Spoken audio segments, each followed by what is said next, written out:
Hello everyone, আসসালামু আলাইকুম। আমি ফারহানা নাসরিন, ফারহানা ফ্যামিলি ব্লগে আপনাদের জানাই স্বাগত। আজকের পর্বে আমি হাজির হলাম 1 পাউন্ড বাটারস্কচ স্পঞ্জ কেকের বেসটা কিভাবে তৈরি করতে হয় সেই রেসিপি নিয়ে। চলুন দেখিনি। একটা বাটিতে বড় সাইজের 2টা ডিম নিয়ে নিলাম।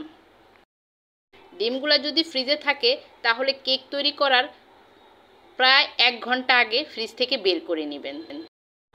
এখন ডিমের কুসুম দুইটাকে আলতো হাতে উঠিয়ে নিয়ে ইলেকট্রিক বিটার দিয়ে এই সাদা অংশটাকে 1 মিনিটের মতো বিট করে নিয়ে এর মধ্যে 1/4 কাপ পরিমাণ চিনি দিয়ে বিট করে নিচ্ছি যতক্ষণ না পর্যন্ত চিনিটা ভালোভাবে গলে যাচ্ছে। যারা নতুন কেক তৈরি করবেন তারা অবশ্যই চিনিটাকে আস্ত না দিয়ে চিনিটাকে পাউডার করে নিতে পারেন। এতে করে কেকটা তৈরি করার পর কেকের উপরের পাশটা ভেজা ভেজা থাকবে না। আমি অফ ক্যামেরায় চেক করে নিয়েছি চিনিটা গলে গেছে। এখন ডিমের কুসুম দুইটাকে দিয়ে দিলাম আর 1/2 চা চামচ পরিমাণ বাটারস্কচ এসেন্স দিয়ে দিচ্ছি। দিয়ে ডিমের কুসুমটাকে মিশিয়ে নিচ্ছি বিট করে। ডিমের কুসুমটা বিট করা হয়ে গেছে। এখন এর মধ্যে 1 টেবিল চামচ পরিমাণ রান্নার রেগুলার তেল দিয়ে দিলাম। তেলটা দিয়ে সাথে সাথে 30 সেকেন্ডের মতো বিট করে মিশিয়ে নিচ্ছি। তেল দিয়ে কেকটা কিন্তু অতিরিক্ত বিট করা যাবে না। এখন আমি এর মধ্যে দিয়ে দিচ্ছি শুকনো উপকরণ। একটা স্ট্রেনার নিয়ে নিলাম, 1/3 কাপ পরিমাণ ময়দা নিয়ে নিলাম আর সামান্য পরিমাণ লবণ দিয়ে এটাকে আমি চেলে নিচ্ছি। আমি কিন্তু বেকিং পাউডার দিই নেই, আপনারা চাইলে বেকিং পাউডারটা দিতে পারেন 1/2 চা চামচ পরিমাণ। বেকিং পাউডার দেওয়া ছাড়া যদি কেকটা ফুলে যায় তাহলে আর বেকিং পাউডার দেওয়ার দরকার কি। একটা এগ বিটার দিয়ে আলতো হাতে শুকনো উপকরণটাকে মিশিয়ে নিচ্ছি। এটা কিন্তু এলোমেলোভাবে মেশানো যাবে না। যদি এলোমেলোভাবে মেশান তাহলে কিন্তু কেকটা ফুলবে না, ডেবে যাবে।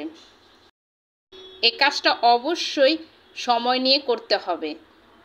স্কিনে একটু ভালোভাবে লক্ষ্য করুন আমি এটা কিভাবে মিশাচ্ছি।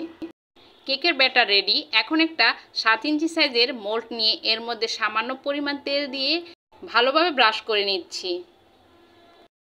এখন এর মধ্যে সামান্য পরিমাণ ময়দা দিয়ে এটাকে ভালোভাবে ডাস্ট করে নিচ্ছি। আপনারা চাইলে এখানে বেকিং পেপার অথবা সাদা কাগজ কেটে দিয়ে দিতে পারেন।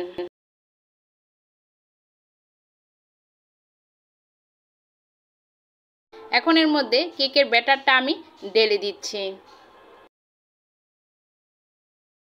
একটা শাসলিকের কাঠি দিয়ে কেকের ব্যাটারটাকে উপর নিচ করে দিচ্ছি।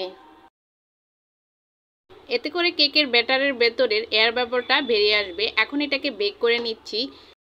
কেকটাকে আমি যে হাঁড়িতে বেক করব সেই হাঁড়িটাকে ঢাকনা দিয়ে ঢেকে 10 মিনিটের মতো আমি হাই হিটে গরম করে নিয়ে এর মধ্যে কেকের মোল্ডটা বসিয়ে দিচ্ছি।